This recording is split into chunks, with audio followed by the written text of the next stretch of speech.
All right, I have some MLB news for you. Some baseball news, some intel.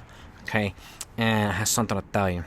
Now that I'm done with my Tony Montana reporting, the MLB's Joint Competition Committee.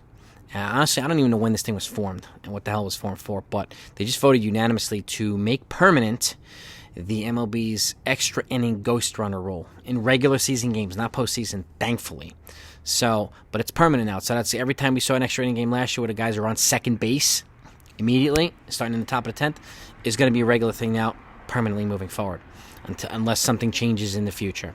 But I don't know what you think about this. I'm personally not a fan. I'm more of if I was going to do something, I would have wanted something a little bit more gradual, okay?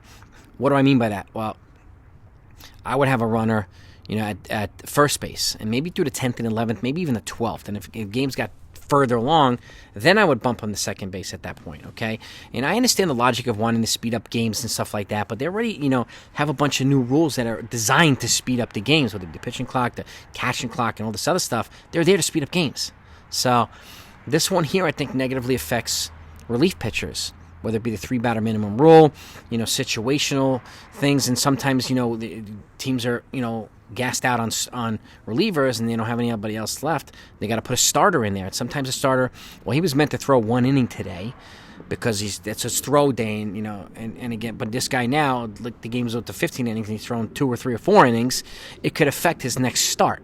So that's where I'm not a fan. That's where I think it is counterproductive with regards to that stuff. So, but again, I understand the logic of wanting to speed up games. I get that.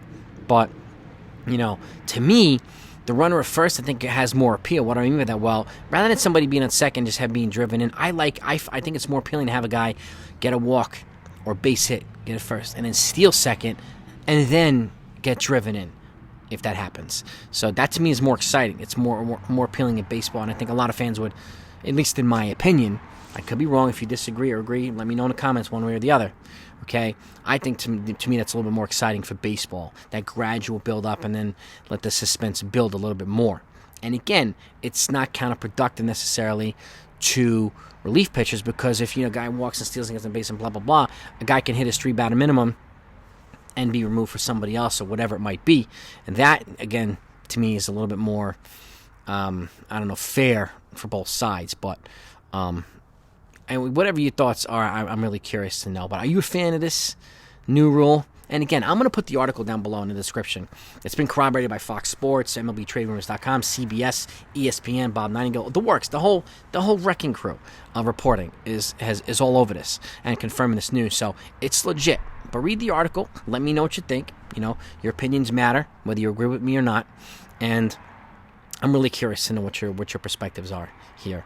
And again, that's just mine.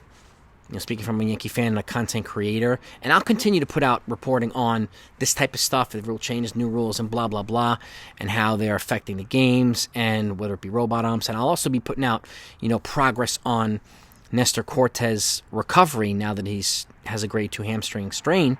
If you haven't heard, I've done a video on that recently too, so take a look at that. I'll be updating you on that and everything else in Yankee Land in spring training, so do yourself a favor and subscribe to the channel if you haven't done that yet.